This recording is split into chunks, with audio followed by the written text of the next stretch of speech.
Many of the great disasters of our time have been committed by experts. You may remember FDR's brain trust, which, according to later studies, prolonged the depression by several years. The whiz kids in the Pentagon under McNamara, who managed to mess up the Vietnam War. You can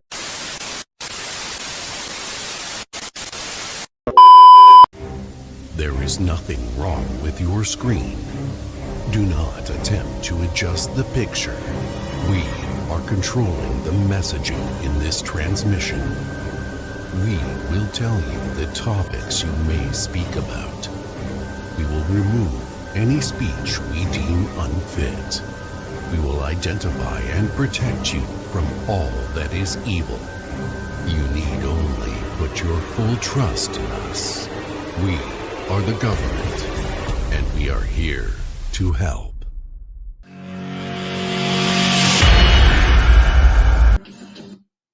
All right, everybody. Hello and welcome. I decided to come on and do this live just because it's long awaited and I didn't want to waste any more time. And I do have some other Article 5 videos that I'm trying to put together. So I wanted to come out. Plus, I wanted to hear the engagement from everybody, based on what we're about to walk through. So I've been promising for a while that we were going to put together a few videos, the first of which we did on monetary theory, just to kind of set the stage for the rest of these videos on the Great Reset. But for those of you, who already understand, and I know a lot of our following and subscribers already understand what the Great Reset is to some degree. We're always learning more, right? But what I'm more trying to do with this and these individual videos is to provide you with some ammunition when you're talking to those dootadoos, most of whom are our friends, right? And we try to explain to them what's going on, especially when they sit there and they'll see one of these crazy things going on and be like, I don't understand what's wrong with people today. And they can't put their finger on it. And you try to explain it to them and they tell you you're crazy, or they tell you you're a conspiracy theorist, or, the list goes on of the things that they can say in their denial to acknowledge what is going on in this world right now. So, and despite telling them that WEF tells you this, like despite telling them that, they still don't believe you, nor do they go and actually look and see what the WEF is actually telling us. So what I wanted to do is walk through, and there's too much. If you've ever been to the WEF website, there's just too much there to sit down and put together in a video. All right. This literally is the compilation of some 50 or 60 years of planning that, just go there. I can't even begin to explain to you how complicated the WEF website is. And it's, part of it is designed to be that way. A lot of it is just word salad with all of these terms that they've created. They've literally created a new language within the English language with terms like stakeholder capitalism. They constantly refer to the stakeholder, which essentially what the stakeholder is you, right? But they call you stakeholder. And there's a purpose for it, right? Because part of some of the critiques they use are like stakeholder resistance, right? But they don't want to say the people's resistance, right? So they say stakeholder resistance or stakeholder hesitancy. Like they'll use terms like that all throughout the website, and there's tons of it. So I want to get into it, and then we're going to tie this back, because the reality of the matter is, as you can see on the screen right now, first and foremost, we're about the solutions, right? And so we highlight the problems because it's silly to talk about the solution if you don't know what the problem is. And for many of us, the first thing that needs to get done is we need to accept the reality that there's a problem, and it's a big problem. And it's a big problem managed by very powerful people who have very bad intentions. All right. And it really, once you start to understand what this group is about, all right, and who they are, because they're not hiding. And this is the point of this video series. They're not hiding. They're right out there. They're not even out there trying to get your support. If you saw the video that we put on the intro, I would highly advise you to go back and watch it. If you haven't seen that yet, All right, that was a WEF video. I didn't produce that. When they said you'll own nothing and you'll be happy, and you'll eat a lot less meat, it'll become like a rare delicacy rather than an everyday thing. Like, those are all WEF videos. Like, that's not me, right?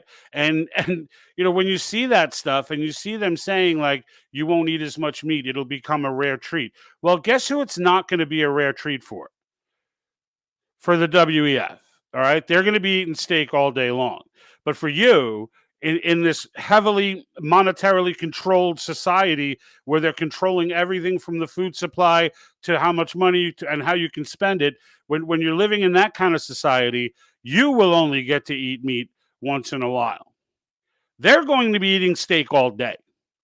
All right. And this is, these are the things that they leave out, right? Steak is basically going to become a thing for the wealthy only. All right. This is the world that they want to create for us. So am I crazy? Am I making this stuff up? Now I'm gonna take you in now and just walk you through, all right, their food innovation hubs. Now you're probably aware of the well, you may not be. The Dutch farmers, right, in the Netherlands have been protesting along with farmers all over the world, but in particular in the Netherlands, because that's where their prime minister has committed and committed his whole country, okay, to this food innovation hub system, which is an infrastructure that they didn't just, like, if you think the supply chain problems and things that are going on right now are unique, okay, they were planning this before COVID. All right, just so you know. They were planning this before COVID. I'm going to show you, all right? I'm going to show you the document that they put on their website. It's a PDF, and that document was put out in January 2020. And when you see how complicated the document is, you know damn well they didn't slap this thing together in 5 minutes. All right? This is something that for decades that these people have been planning, and there have been people out there who've been trying to tell us, but like I myself, as much as anybody, was saying, no, it's nonsense. This is not, whatever. And now that you're actually seeing it, it was okay to say it's all conspiracy back then. It's not okay now, because now they're telling you, right? So a simple Google search of food innovation hubs and WEF, and you can use Google. You don't need to go to DuckDuckGo for this one because Google loves the WEF. So go ahead and just do a quick Google search, food innovation hubs, and it should come up right on the top. I know everybody's is a little bit different, but you'll see the WEF website for this page that I'm showing on the screen right now. So now, here they give some pie in the sky jargon about, we want to make the world sustainable and climate change and this and that. Feel free to go through that yourself. It's this that I'm getting to. Now, down on the bottom of that page, incentivizing food system transformation. Okay. So this report, if you see where my mouse is right now, January 17th, 2020. Okay. We didn't even have COVID yet. So don't let them tie this food chain shortage to COVID. They not only knew this was coming, they created it and they're planning for it. All right. And they already have the infrastructure in place, or at least a lot of it, with these food innovation hubs. And if you're wondering what they are, they're basically food transportation systems that they are going to control completely. All right. Now, I have this open in full PDF, so you can download the PDF yourself, but I actually went in and highlighted some of it, so that's what I want to cover. And I read these things so that you don't have to. All right. But when you go through this, all right, I can tell you, let me close that. So when you read through this, there is a lot of word soup here, a lot of word salad. Okay. And you'll realize that, and it's going to bore the crap out of you before you get into anything significant. And frankly, if you read this document in 2020, you may not have been as alarmed as you are now. There are some things in here that are still alarming, but you would not be as alarmed as you would be now that you see what's going on in the world, right? So, when you see things isolated, like why is Bill Gates buying up all this farmland? Why, why are all these random fires starting in food processing places? Where did this novel bird flu virus come from that decimated, 100 million chickens globally just because, because this novel, it's always novel, right? Bird flu virus spread everywhere, right? And all these things happening in succession. Why is in succession? Why is Bill Gates investing so heavily in impossible meats and synthetic meat alternatives? Like, why are all these things happening, right?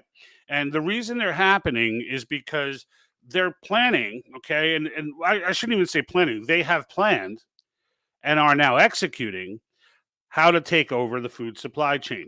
Okay. And why is that significant? Because for all the people who are out there who are, who say, they'll never, I will not comply and this and that. Well, when you can't eat, all right, when you can't eat, then you'll comply with a lot more than you think you would. All right. And especially if you have young children and things of that, you have other people depending on you, and it's not just you saying F this, I'll starve, but now it's like, well, I'll starve my kids too. Like, would you? Now, the United States, mind you, I don't want to be an alarmist for the United States. In the US, we have enough infrastructure to really supply ourselves with everything that we could need. The problem is, and where this is going to affect us, and there will be people starving in mass in this world. All right. Those people will probably not be in the United States, but it will happen. All right. The people in impoverished countries that are impoverished right now are likely going to starve. All right. Once these food supply chains are restricted properly to the way that they want them. And they're starting in the Netherlands with the nitrates. Okay. And again, this all ties to climate change, right? If we don't do what they say, if we don't follow them, the world is going to be destroyed by climate change. Okay. So they're not here to take over the world. They're here to save it. Right. So let's just keep that in mind. Now, here's the first one I clipped here is to highlight how realigning incentives, and this is their big theme, realigning incentives, using the government to incentivize, quote unquote, or translation, control production. All right. And they're saying, in order to realign these incentives, it says on these pathways can drive positive changes through the value chain.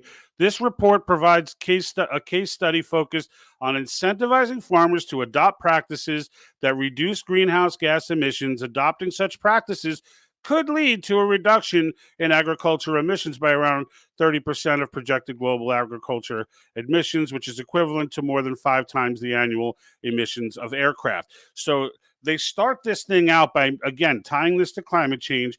Now, remind you, they've got probably 3 generations who are absolutely convinced that we're all going to die from climate change. All right. So they're setting the stage here to say, here's why we have to do the things we're about to tell you. And the reason we have to do that is because look how much we can reduce emissions. Now, of course, it's important to remember that no scientific model, whether it be for economics or anything else, has ever been accurate.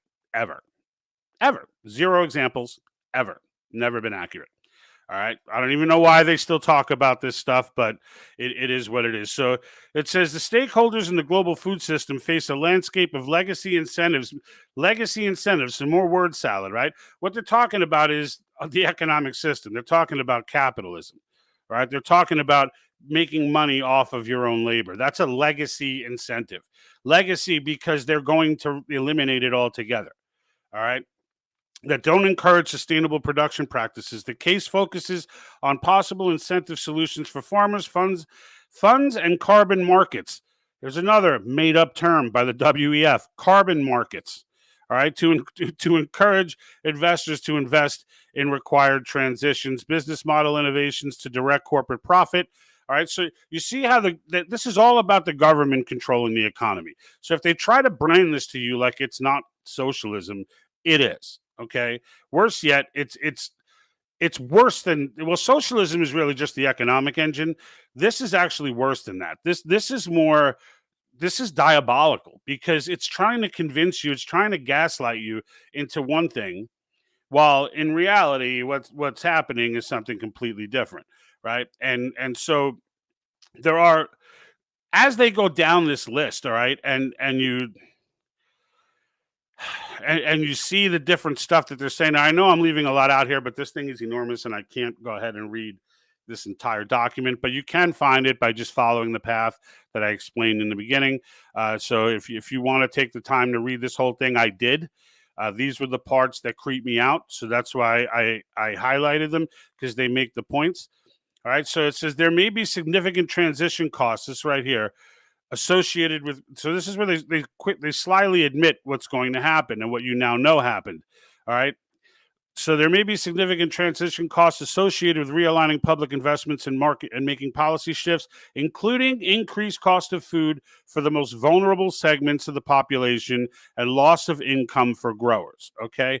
So they're setting you up right now to let you know that they're about to whack half the farming industry and that poor people are going to starve. That's the translation. And it's not even, it's in English. I mean, it is what they said. So it's not really a translation. But you see how they rebrand it in the wording, right? To make it sound like, just increased cost of food for the most vulnerable segments. All right. The most vulnerable segments are, those in some countries of Africa, in different areas, Middle East, and different areas of the world where things are impoverished. All right. And what that means, a higher cost of food, what that means in America is that we get pissed off and we start complaining about it. What it means in these countries is that they starve to death. All right. And it's, when you hear, it kind of ties in. I've been waiting to understand how the whole depopulation thing fits into this as I've gone down this WEF rabbit hole. And it's not even, again, I can't call it a rabbit hole because they're open about it and they're talking openly about it. You can see how they're publishing documents on it. You can listen to their speeches. We're going to do this. We're going to cover the digital currency one section of their website as well. With that, we'll get into some, how they plan to move all currency digital so that they can control it and get 100% transparency on every transaction that ever takes place, right? But this what I said is too much for one video. So we're just going to stick to the farm situation here. And frankly, this is probably the biggest deal, right? So let me see here. So governments need to account for such transition costs and make decisions regarding repurposing public investment and policies. What they're talking about is setting up welfare for farmers. All right. So they're not talking about helping farmers. They're not talking about, trying to make food plentiful. No, they just want food to be organic, which anyone will tell you, you cannot supply the world with strictly organic food. You cannot. You cannot. And there's nothing particularly wrong, by the way, with the food that's grown with nitrate-rich fertilizer. All right, and there's a good interview by Joshua Phillip of the Epic Times on this topic. He sits down with a scientist who used to work for the USDA. Just had a regular conversation. It wasn't a partisan thing. Just explaining the science behind the nitrates and basically saying nitrates are not a chemical. Nitrates are nitrates. It's not whether the nitrate is developed and put into the fertilizer or it occurs organically. It's a nitrate, right? And you cannot just overnight make a switch from the type of fertilizer that's being used to the type of fertilizer that the WEF is saying they must use. As a result, when the WEF says in the name of our religion of climate science, we need to cut nitrates in fertilizer by half, that's a death sentence for more than 50% of the population, of the farming population of the Netherlands, who happens to be one of the agricultural juggernauts of this planet. All right. And of course, they're going to swoop in once this crisis begins and tell us how tragic it is and how they can save us, though. And fortunately, they were prepared for this, and they've got food innovation hubs set up to save us from it. Right. But one of the things that's in here now, the last time I covered the last video that I did was with going into Stephanie Kelton and her explaining to you what your taxes are for and modern monetary theory and those sort of things. And what she explained, one of the things she explained that we showed you as footage was that the three reasons why taxes really exist. That the government, under the philosophy of modern monetary theory, does not need your tax money. It doesn't need it. All right. It prints money. If it needs to spend money, it just prints it. The theory holds that as long as it's a fiat currency, it doesn't matter. And then so you say to yourself, the first question I asked was, well, then why do we pay taxes? And she goes on to explain that we pay the government charges us taxes for no other reason than to wealth share. All right. So take from the rich, give to the poor kind of thing. And then to manage the economy. So, and control behavior. Right. So if, in other words, the government can't keep printing this money with no consequence. So they need money to come back out of the system. And they do that through taxation. So, and if they want to control behavior was the third one, is that if they want people to do this and that, then they raise taxes on this and this. And then that's, it's just a method of behavior modification. And it's the behavior modification piece that I want to get into here, because that's what this is all about. And this is what they're telling you. That, like, so if you didn't believe it when you heard it from Stephanie Kelton, all right, who goes across the country, you saw her in a TED Talk, doing universities, etc., preaching this madness, all right? Well, now you'll hear it from the WEF as well. And it's going to come up where they're going to show you what the obligations of each sector are. And you'll see when they get to government that comes up multiple times. So right here we've got so here's more manipulation. For example, governments can reduce subsidies for crops such as corn and soy and repurpose them to support crop diversification. But such a shift could threaten the livelihoods of farmers in many regions. They know what they're doing. They know that they're threatening these farmers. They know that this is coming. Remember, this is not today. This was done pre-2020, pre-COVID. All right. This is done. This was already in the works. So if you need more convincing, and you hear them saying that this is all happening because of what COVID taught us, just understand that they were planning this long before COVID. This entire concept and document was written January 17th, 2020. Was published, excuse me. If you think they wrote that in a week, please, right? So this is years and decades of planning, all right? And COVID was the trigger. That's all COVID was. And frankly, none of the problems we have are because of COVID. They're because of these people's response to COVID. And why did they respond that way? Because this is what they have in mind. How do we know that? They told us, right? And this is the point, is that they're telling us. And all we have to do is pay attention. If you think that your life is too good to mess up right now, understand when this all gets taken care of, it's not going to matter how good your job is. That's not going to matter. The life you know now, no matter what stage you're in, unless you're in this elite class, your life right now is going to be drastically different when this 2030 project, yes, they have a date for a target, all right, when this 2030 project comes to fruition. So regarding public investments in making policy shifts may be associated with significant transition costs. These encompass increased costs borne by different food system participants, including, again, higher food prices for the most vulnerable and population loss and the population and loss of some income of income. I'm sorry, not some income, just loss of income for growers. Again, your food's going to cost a ton of money and farmers are getting whacked. All right. There's nothing about what's happening today that is surprising these people. Everything is going exactly according to plan. All right. Everything. But don't worry, folks, because they have a plan. They've been planning for this all along. It's all going to be okay. Just trust them, right? Just trust them. So, and folks, feel free to leave comments. I know that there were issues. I've been getting a lot of feedback from people saying I'm not able to leave a comment. It's erasing my comments, etc. If you're watching on YouTube and you're not able to make comments, try and click the Facebook feed. You might have better luck there. Generally, I don't think we've had comment issues in the Facebook feed. But if you're on Rumble or Twitch, you shouldn't have it. Well, Rumble, I don't know. I heard there were issues there too. But again, feel free to comment. When I'm done with this, I will get to everybody's comments as they come in. So let's see. All right. So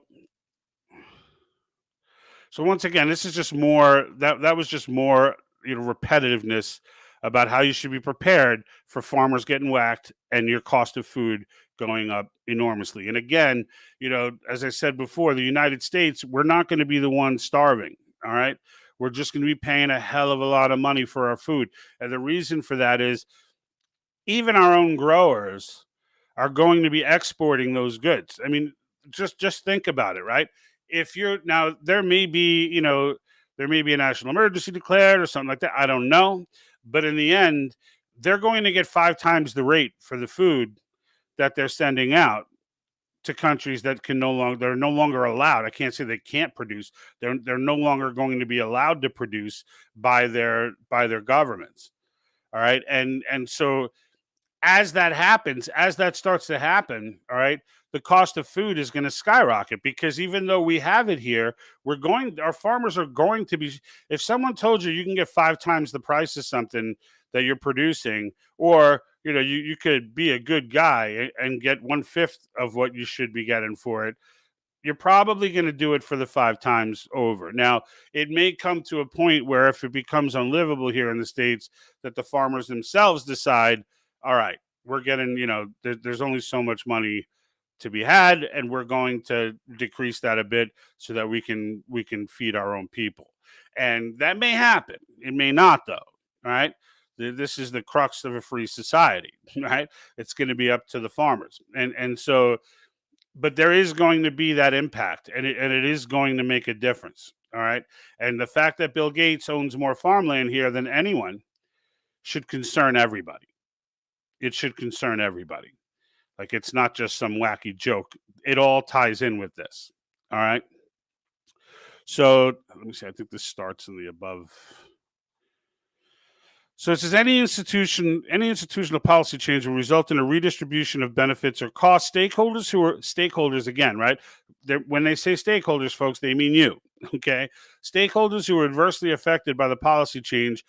Example: lost jobs, higher costs, loss of competitiveness. Whether corporations, individuals are likely to resist the proposed change. Okay, so they actually have a system here where they want to address you, the stakeholder, as you get pissed off because now you can't afford to buy steak anymore. So in addition, institutions tend to be resistant to change in the absence of external shock. All right. So again, what they're saying is they're going to do something shocking so that you will accept the change, because if it's not something shocking, then you're going to say, like, if you're just left passively to decide, do I want to pay more for my food? No, I don't want to pay more. Oh, but there's a global crisis going on. That's, no, people are starving everywhere, and the food has to be rationed and placed in the right places. Oh, okay. If that's the case, then I'll do my part. That's what they're saying. Okay. Not cool, guys. Not cool. But understand that they are saying this, right? I'm not saying this. I'm translating their newly created language, right? They're calling you a stakeholder because they want you to believe that you have skin in this game.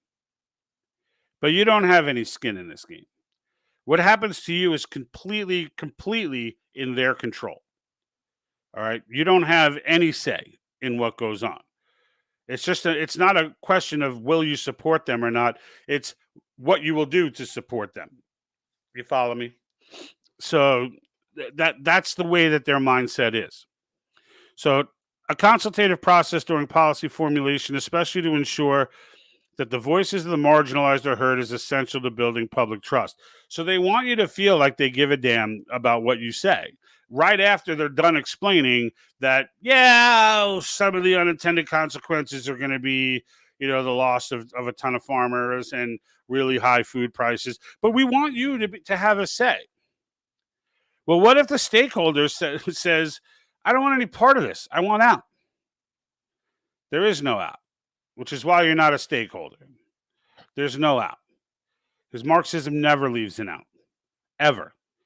All right. Once this gets implemented, they could talk about getting the marginalized heard, but in the end, we all know the marginalized are not going to be heard, because the marginalized are going to be everybody. Do you see how this is working? It's going to be everyone, because when these things happen, they control the food.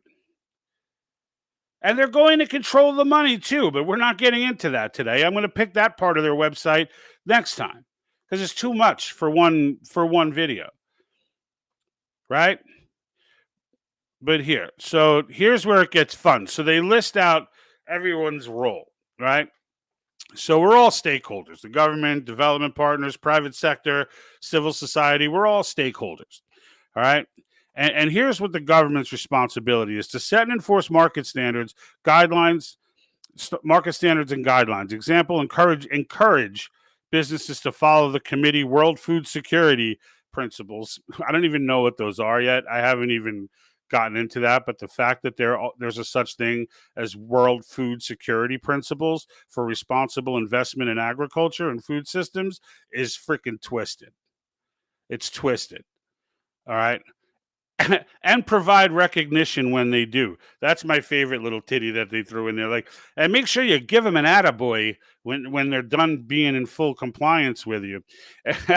And again, as we go down, you're going to see they make references to this kind of stuff all the time. So another reference to the affordability of food, they actually dedicated a category to it. So that's just another acknowledgement that your food prices, and mind you, this was 2020. We all know this is all coming into play now. This is a reality right now. So this is not fear mongering saying, yo, watch what they do to your food prices. You already know what's been done to your food prices. The inflation is not an accident, folks. This was not an accident. All right. The money that was wasted on COVID, we all know it was wasted. We all do. We sit back but if we think that this is all ridiculous what they're planning here, then we look at the COVID spending and go, I don't understand. Why would we pay unemployed people more money in unemployment than they make on their check? Like that I don't think they thought this out very well. No, they thought it out well. They know exactly what they were doing. And with the exception of a handful of people in Congress, who probably are still being gaslit as to the fact that this was all intentional, in the end, that COVID spending, all right, which Stephanie Kelton thinks was completely responsible, was fiscally responsible, that COVID spending created this inflation. These things, none of this stuff is an accident, folks. These people are not stupid. They know when we're already over in $1 trillion deficit for a given year, that spending another $5 trillion is not going to end well.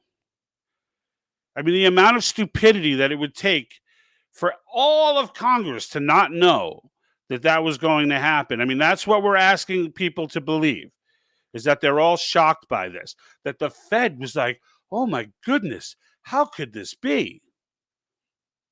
Nobody's shocked by this, folks. Some people saw this coming for freaking 20 years. I'm not one of them, okay? I just caught on to this stuff when they started talking about it. I didn't start believing this until they told me about it. Then now it's at the point where if you think that this is conspiracy theory, it's you who the crazy one is. Yeah, and here's a comment from Barbara saying the WEF is clearly demonic. Yeah, you know what? They're as demonic as it gets, right? I mean, for Christ's sakes, when you look at what they're planning, and you say to yourself, how could that be? How could anyone want this? And this is not something that they're just throwing out there right now. This has been they've been creating generations who are bred to accept this. All right. When Yuri Bezmenov talks about ideological subversion and says, forget it, they're finished, when he's talking about people who have been through that demoralization process and are all bought in to hate the United States and accept Marxism and all that, when he says, forget them, you've lost them, they're pre-programmed to react to certain stimuli, like this is what he meant. Like there are people out there right now who are so into the cult of climate change, and it really is a cult. Like if you ask a question about it, they call you a denier. I mean, it's literally a cult at this point. All right. And the fact of the matter is, if you to turn around and friggin', question them or say whatever, you're attacked on all fronts. You're attacked on all fronts. Why? Because that mass formation psychosis, which, by the way, we also did an episode on explaining how it works and what it is. Once you're in that, all right, once you have generations that are in on that, all right, there's nothing there. No matter how irrational what you ask them to do is, they will believe it. Okay, they will believe it. Right. And Adrian Clark says, I knew it was coming for over 30 years. Learned to think outside the box. Adrian, you know what? You're better than I am, sir. It's not that I wasn't willing to accept it once I realized it was true, but I could tell you that, when it came to it, 20 years ago, I didn't believe this. Like 20 years ago, I mean, I don't get me wrong, I believed nothing good was getting discussed at these Davos meetings and Bilderberg and whatever. Like I know that there's nothing that's in my best interest being discussed at those things. I don't think that's hard to wrap your head around. But as far as how elaborate this is and how detailed this is and how much, and again, now it makes sense. I mean, in 50 years, 60 years, there's a lot you can plan, right?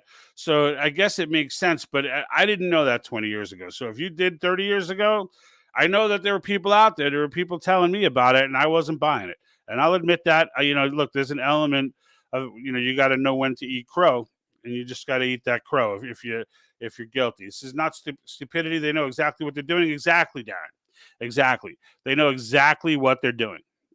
And that's the point that I'm trying to make. It's like for us to try and convince ourselves that all of these things, the 2020 just happened, and and it's really everything, right? The election, the virus, the them coming out in the open with all this stuff.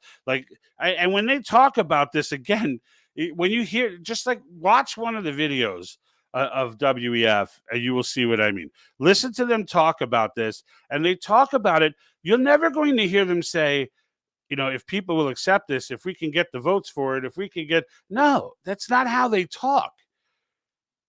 They condescendingly explain to you what the world is going to be like. The video that I put in the beginning of this, if you didn't catch it and you haven't seen it yet, it's been out for a while. They put that out years ago, but it didn't get a lot of play until recently.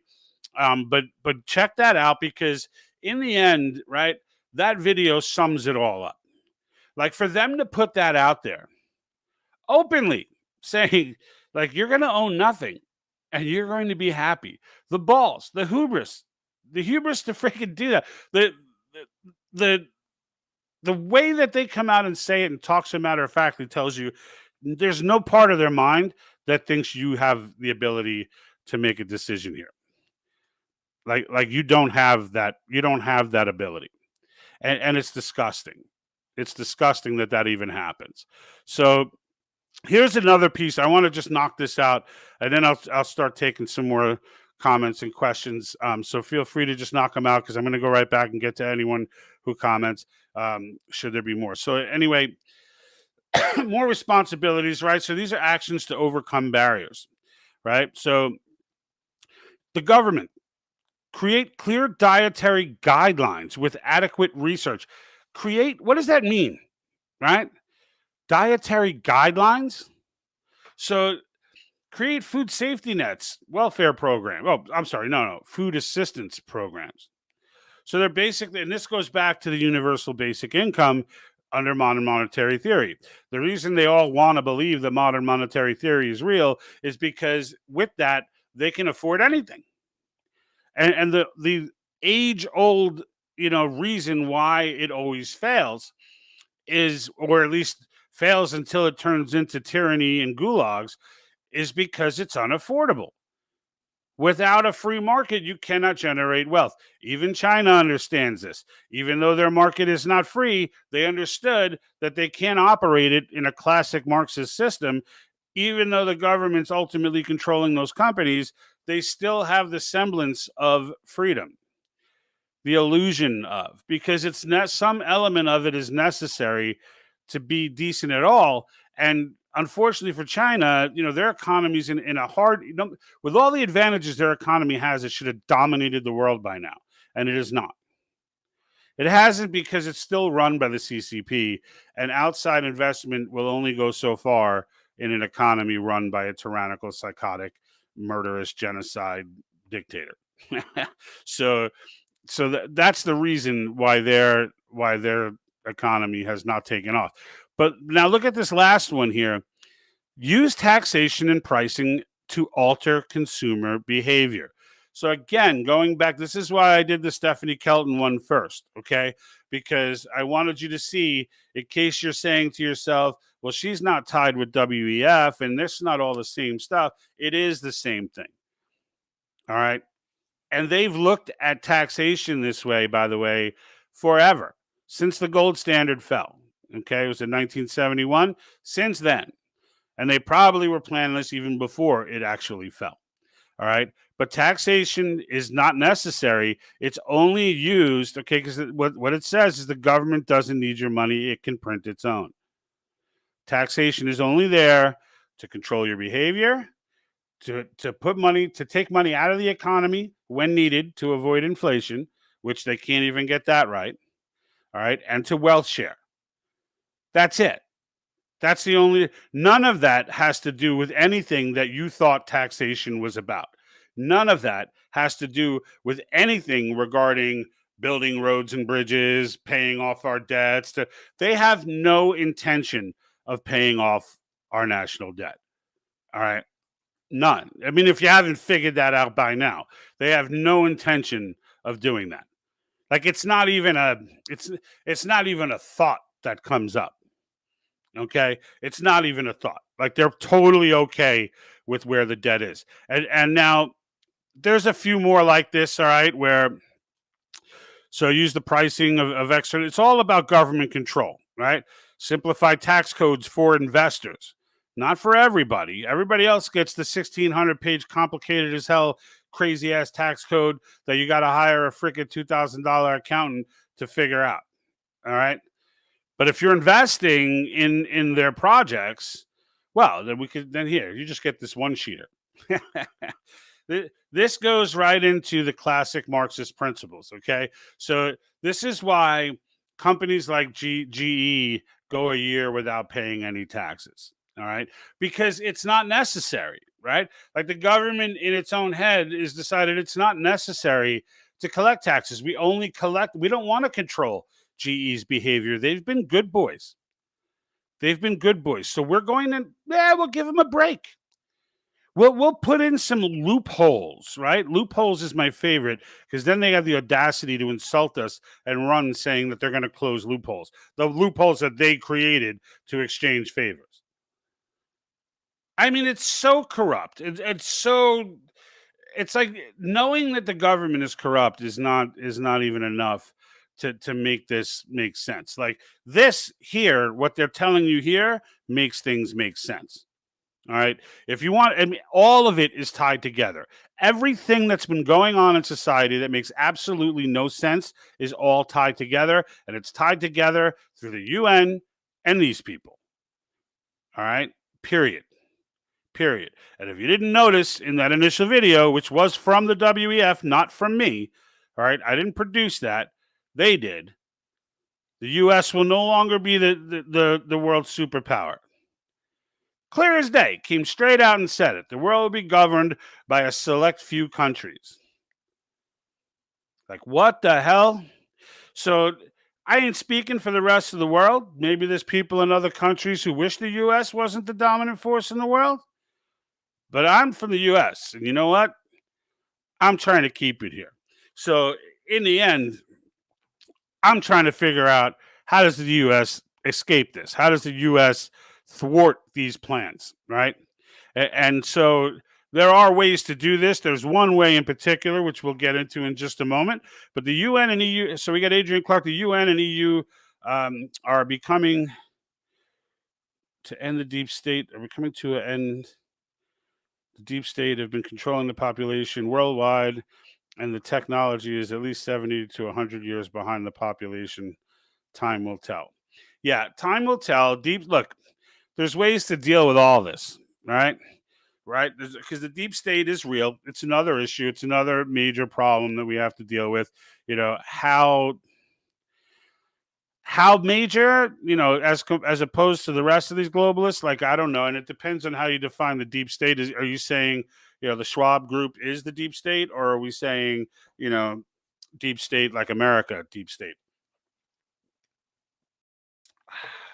So that's a part of it. So you're very correct indeed. To control the steeple, times are going to change in the next 3 years. Invest in gold and silver and other metals. Banks are going to be closed. Change is coming. Yeah, I don't know that banks are going to close. So, I mean, it could be. I mean, it's not like, you know, I mean, you knew this was coming 30 years ago. So maybe, maybe I should go get me some gold and silver. I just, you know, to me, like right now, I'm investing in real estate. I'm trying to put my money away in real estate. Not that I don't like gold, but it's, you know, the way I see things, I guess, and maybe it's not, you know, not the path everyone would go, but the way I see things when it comes to real estate versus gold is that, you know, if it all hits the fan and we jump into some Mad Max state, you know, you're going to have people robbing houses and like pulling out safes and seeing all these gold coins and being like, damn it, there's only gold. Hey, I got bullets. Oh, give me the bullets. Give me, you know, I think what's going to have value, you know, would change in that type of scenario. Now there is, you know, and digital currency, et cetera. Like, I don't know where physical bartering is going to play in if they're successful in this digital currency move. And you know, I guess gold is as good a play as any, right? Personally, I'm a real estate guy just from the standpoint of if I'm going to put my money somewhere, like I can't think of a better thing than land. Because even if money becomes valueless in all forms, I still have the land. You know what I mean? Like it's an asset that I can use. I can't physically use gold for anything unless it holds that value. Whereas I can use my land for stuff like we're looking to buy acreage in South Carolina, maybe Tennessee, and you know, and in doing so, you know, it's a few of my family members getting together and chipping in to just buy some raw land, you know, maybe 100 acres or so, just to be able to build on later and you know, keep it there as like a contingency. And I just, you know, to me, that's a better real estate. I guess they're the same, right? And, you know, the only way one's better than the other is if truly, like I said, it becomes like Mad Max and and it all goes to poop. But you know, but otherwise, yeah, that's not bad advice. I was considering buying some gold too. It's funny. I was thinking to buy gold, and I'm like, man, how much can I put in gold? And I'm like, where am I going to put all this gold? And then when I look up the price per ounce, I'm like, oh, smack. It's like a pocket full is like 50 grand.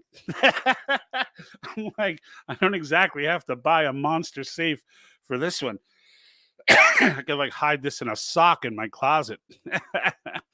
So it was kind of crazy how much gold is already shot up. But I think, let me see if there's anything. I think a lot of this stuff, like I just highlighted all the points as I went down. This, and again, I read this so that you don't have to, but I would encourage you to go ahead and give it a shot. You won't get through the whole thing. You've got to be psycho like me to get through the whole thing. But like what you will do, all right, and what you know will likely come of it would be just so is that you'll notice the word soup, you'll notice the word salad that these guys do, and like as you read it, it's like it's almost comical the way that they talk. All right, and you're gonna hear all these terms, and you're gonna think, you know, wow, did I just never learn this? It's like no, it's not that you didn't learn it; they made it up. So they literally made up their own language. They literally made up the whole thing, and they spew it to us like, you know, as if it's legitimate, as if these are real things, you know, and they're not real things. They're not real things. All right. And that's, you know, this is stuff they're intellectuals. They live in this bubble, and they truly believe. This is why I put Thomas Sowell at the end of that video from the World Economic Forum, reminding us that many of the tragic happenings in United States history and in world history, for that matter, came as the result of experts, right? And he gets into McNamara and his he calls them the whiz kids that botched the Vietnam War. He gets into FDR's so-called expert council that dragged out the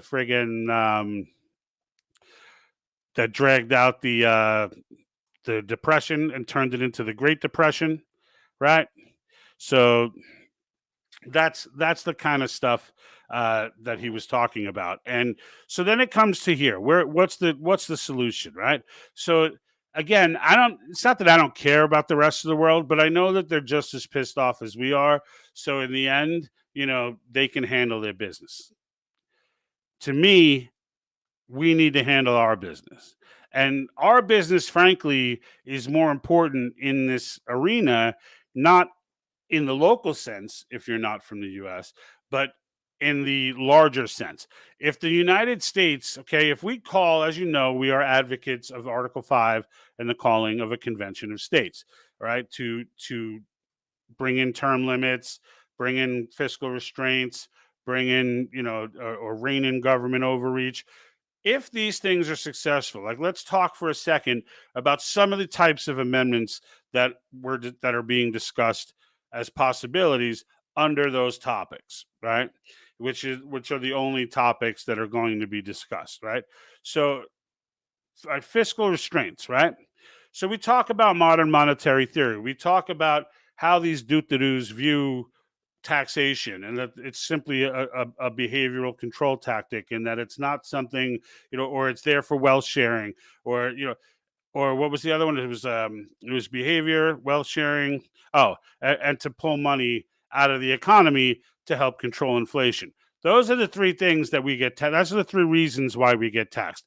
We do not get taxed for the reason everyone believes we get taxed. The roads, the bridges, the this, that, whatever, the welfare programs, that they just print money for that. It's crazy, but that's exactly how the government operates. That's how the Fed operates. This is how the game has been played ever since the gold standard is gone. And it's funny, I heard Dick Cheney speak of that years ago in the Reagan era, and I didn't even understand. I was like, what? That's got to be a misquote. But now I understand. Now I understand that they actually believe this stuff. This is where the intellectuals have taken us, right? So imagine passing a balanced budget, right? Imagine the passing of a balanced budget amendment, all right? Imagine repealing the 16th Amendment, all right? These are all real things that are being talked about right now. Now, what actually goes down in the convention, that's why once we get 34 states, the job is not over. Like we need to be on it in each state as to who's getting chosen as delegates. We need to be on it in each state as to what issues matter most to us, right? And right now, these are the issues. So imagine they repeal the 16th Amendment. So if you're not familiar with the 16th Amendment, that's the income tax. All right. After a decade or more than a decade, I believe it was like 1812 was the first attempt Congress made at an income tax. The Civil War, they got away with an income tax to raise money for the war. And it was a flat tax then, not a progressive one. I believe it was 4%. And then after that, they ended up lowering it and eventually getting rid of it. And then they tried to bring it back again, and it got shot down in the courts. Okay. And it was repeatedly getting shot. There was no way they were getting this through. So eventually, I believe it was 1913, they got the 16th Amendment through. All right. They had the right mix of progressives. I believe they had a Republican president or a conservative president, but that president, which one is escaping me? I'm not sure. But anyway, the point was they would threaten the people. They threatened the people with high tariffs, right? Because that's the way taxation was. It was all on consumables. And it was no more popular to tax consumables than it is to tax income. But the threat was that they were going to raise the taxes on everything you purchase. And that softened the blow to allow them to get the 16th Amendment through. And the country was changed forever since then. Our government has had the power to take from the rich and give to the poor indiscriminately, and also, by the way, have the power to take from anyone and give to the rich. Take from the rich and give to the rich, take from the rich and give to the poor, take from the rich and give to the middle class, take from the middle class, give to the rich. They could do anything they want now. They could do anything they want. All right. So repealing that is a big deal. All right. So again, two items there: the balanced budget amendment, forcing them to balance the budget every year. The Great Reset cannot happen if the United States does not adhere to modern monetary theory. And on the bigger scope, even bigger than the Great Reset, for those that are really into the Rothschild story and all that, in the end, without the central bank, the Rothschilds are just another really rich family. Like, there's a limit to the amount of power that money brings. And, and Elon Musk is learning that, right? And the fact of the matter is there's political power and there's monetary power. Political power wins every time. Every time. Okay? There's more damage that a politician can do to a corporation than a corporation can do to a politician. This has always been the case. There was a classic moment in House of Cards where Kevin Spacey turns around and does one of his soliloquies and just kind of goes off. I forget his name now. The lobbyist. There was that tall. I forget his name. Anyway, the lobbyist was all mad at him because he didn't do something or whatever for money, and he walks away and he's like, "I never understood." He was like, "Money is the McMansion in whatever in some small town." He's like, "Power is the rock that lasts for all time," and it's true. It's true. Political power is key, and that brings us to government overreach. So, reining in government overreach. All right, imagine the government no longer having influence on education. Now, just wrap your head around that, okay? No influence on education. It would be illegal for the government to get involved in education. Virtually all of the regulatory agencies that have jobs and responsibilities that are not outlined in the Constitution of the United States, all of them will become local, all right? But education is the one that I'm focusing on, as much as I love the idea of never seeing another organization try and put out a mask mandate again. The idea of the education system and just blowing up the indoctrination process that's been taken on is huge. It's huge. So, Adrian Clark, global debt state governments are all falling to the white patriots, and Durham's taking them all down. Yeah, when you say white patriots, I don't know what you mean. You mean like white hats, or I'm not sure. But he's taking them all down with indictments. Gitmo is getting enlarged again because the barges are full again. Keep the faith and hold the line and check out TLS and Kelly Angel. Yeah, so I'm assuming you meant white hats with the white patriots comment, unless you really did mean just white people. But I'm going to go ahead and think you mean white hats. Since 2030 reset has beaten Nisara Garasa, had already been brought into the 2013 countries already. Yeah, so look, 2030. If we don't get something done before 2024, all right, we're gonna forget 2030. like 2024 is what they're racing to. All right, so these reset people are not waiting for 2030. All right. They're waiting for they're trying to get as much done as humanly possible before 2024. Now, do I believe that they absolutely have a plan to try and rig another election? Yeah, absolutely. Absolutely. But I think that even they're worried that it may not work. Just because you cheat doesn't mean you always win. So in the end, they realize that if they do lose and there's a Trump or DeSantis or someone like that, that's 4 years that they're not getting anything through. That's 4 years of the U.S. pulling out of all these ridiculous climate change things and all that. Like, we're out. We're out. And so they want as much done as human. They want to do as much as they can to set it in a place where it's not easy to undo. And that's, that's what it is. So He says, "Yeah, white hats. Yes, yeah, I thought so. I thought so." I was like, "White patriots." I'm like, "What do white people got to do with this?" But anyway, but the point of the matter is the way that we fix this and the way that we get out of it is simple. And it's when I say simple, I don't mean easy. It's just simple to conceptualize. All right, like once you do the reading and once you understand how convention of states works, why the arguments for runaway conventions and all that just don't hold water, and how powerful this particular tool is. I mean, I can't imagine that you would not have the same reaction I did. Now, I happen to have been starting a small channel at that time. When this first happened, it was a little over a year ago. And, so I ended up, you know, devoting for the most part the channel. I mean, we do cover some other stuff, but the reality of the matter is it's the reason that we're so Article 5 bound is because I truly do see this as the solution to so much.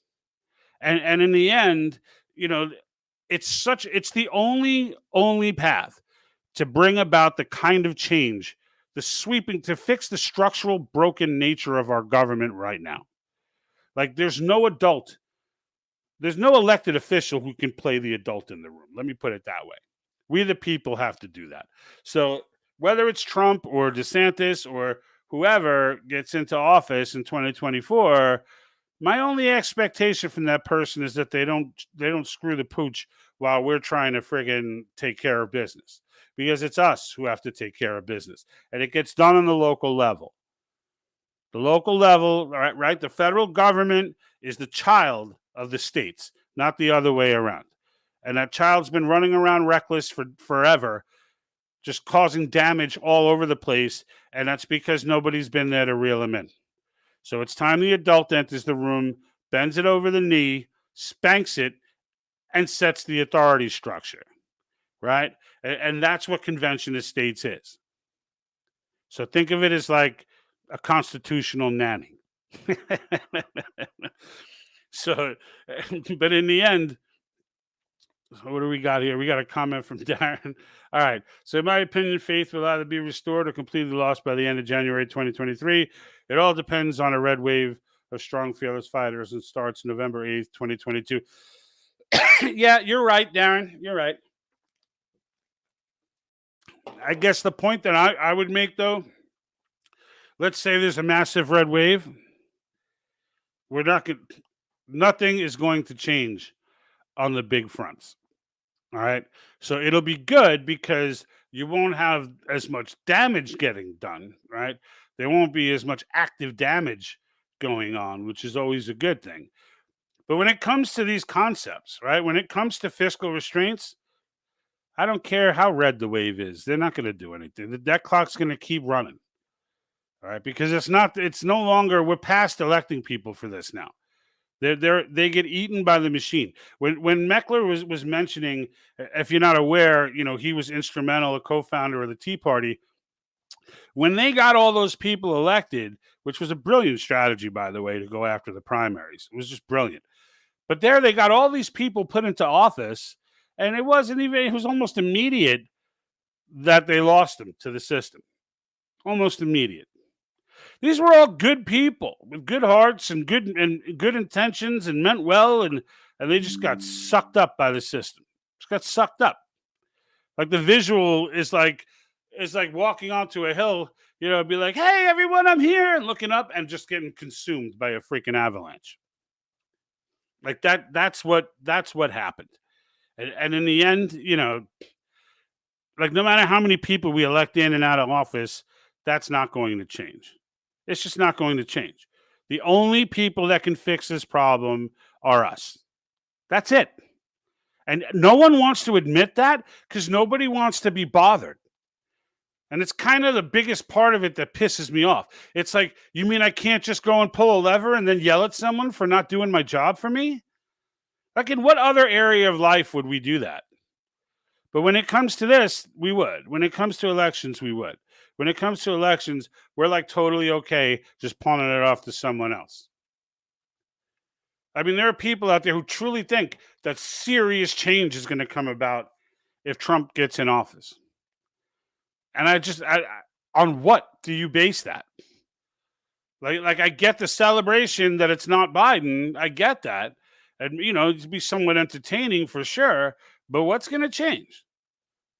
At least in these categories, look, he's not stopping the Board of Education by himself. He doesn't have the power. He's not getting the fiscal restraints that we need. He doesn't have the power. He's not going to implement term limits. He doesn't have the power. It's important for people to understand presidents don't have the power to do these things. It's just not there. Not to mention the divisive nature and everybody hating it. Blah, blah. Even if you fill the Congress up with Republicans, they don't like him either. But that being said, it would be easier for him that way for sure. But it is kind of funny that they wouldn't like him. Even the Republicans don't like him. Which is kind of why everyone does like him, right? But I mean, in the end, look, Article 5 is the way. All right. If there's someone who has a question about it, knock it out. Let me know what it is. Join our live broadcast. I always close them out this way, talking about Article 5 and how it pertains. I mean, 95% of my videos close out, showing you what a problem is and then showing you what the solution is. Right. And you can go to conventionestates.com. You can go to the patriotthinktank.com/cause. That's COS. And you can find links to sign the petition, register. Both links will go to the convention website. And there they will introduce you to Cause University. It's a great series of videos, very entertaining, teach you some more, not just about Convention of States, but about the Constitution in general. If you really want, if you're a reader, Rob Nadelson has a great book on Article 5. I think it's The Law of Article 5. I just bought it. I'm just starting to dig into it now. I'm about 40 pages in. And it's very good. I would buy the ebook if I were you, not the paperback. And the reason I say that is it's very easy to click on a source. So when he cites the court cases that have backed up, the different items and different pieces of the procedures, you can quickly click on those, get the court settlement, pull it up. I mean, if you're like me and you go down those rabbit holes and you really like to validate stuff down to the core, then I would definitely recommend the ebook for that. And it's only like $5. It's not an expensive book because I think it's been out for a while now. The paperback is like $13, but if you buy it digital, it was like $5. So no big deal. But it's a good read. It's a good read if you're into learning about the Constitution and context and historical context, etc., of Article 5. It's all in there in Rob Nadelson's book. So, and I believe, again, it's the if I have any cause people on, you can you maybe can help me out with that. I think it's called the Law of Article 5. But let me, I'm going to check it real quick.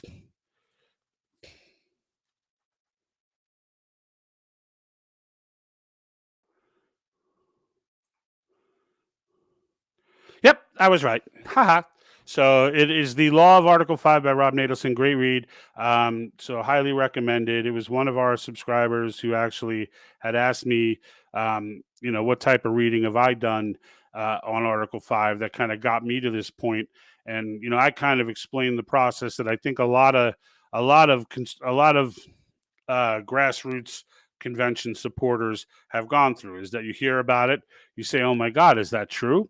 And then you hear some more about it, and then you hear the runaway convention people, so then you listen to them, and then for a brief time you're like, oh my God, they're going to take over the country and destroy it, no way. And then you continue to read, and then I got into Madison's notes, I got into the Federalist Papers, 40, I believe it was 83. There's a few of them that I found relevant to this that I went through and read, and and then it kind of snowballed from there. And and the reality is, as you read through that stuff, I mean, Federalist Papers 40 will show you that the original convention was not a runaway convention. I mean, Madison goes out of his way to explain what the actual commission was, and that commission had nothing to do with amending anything. And so I did a video on that, so I'm not going to get into that right now. I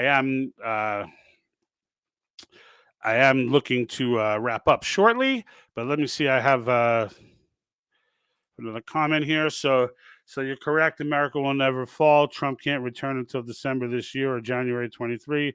It's coming. The red wave. Yeah, Trump's not coming in 23. If Trump comes, it's 24, and that's that.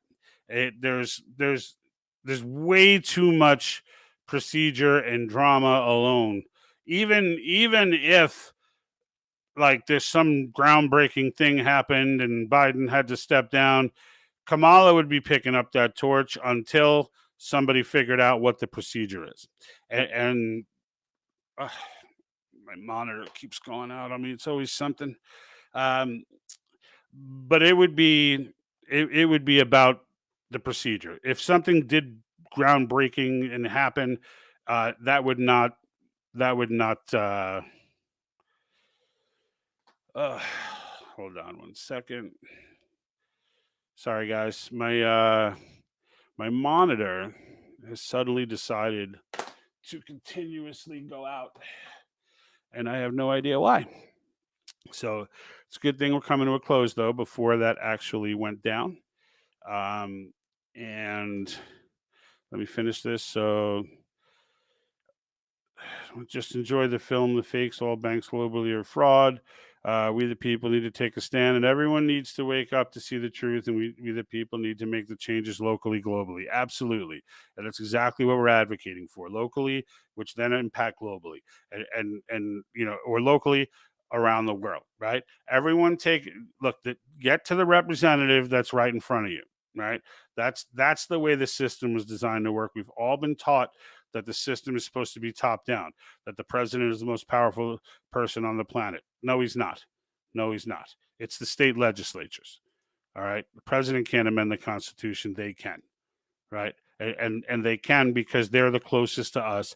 And that's the way it was designed to be. So let's not get that twisted. Right. They are the most powerful. That's how it is. So I hope you guys enjoyed. I think we're good on the questions here. I see we've got about 10 or 11 people left across the platforms. We are streaming to Rumble. We are streaming to, as a matter of fact, let me check Rumble for that purpose. All right. So I don't know. Someone told me they couldn't comment to Rumble. I don't know why, but that's what they were saying to me. So I'm not sure if that's true or if just nobody's watching on Rumble. We do not get a ton of play on Rumble, but that being said, I don't overly promote Rumble either. I just kind of put it out there for the people who are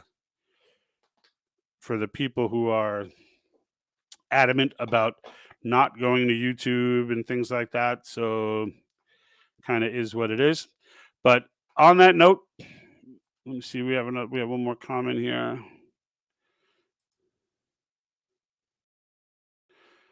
Cody Regal says the media is running scared now, starting to bash cause means it works. Yeah, they're coming, right? We just came on and did that with them regarding Business Insider doing the hit piece. Not sure what that was all about, but what the reason for them coming out at that time was. But yeah, the media is coming. So yeah, it's working. So all right. My monitor is just constantly shutting off right now, and I am past the hour anyway. I'm pretty well past the hour. So I am going to just call it a day, folks. I appreciate the comments. I appreciate you guys, and I will see you next time. Next one will be on digital currency. All right. Until then, I'm out.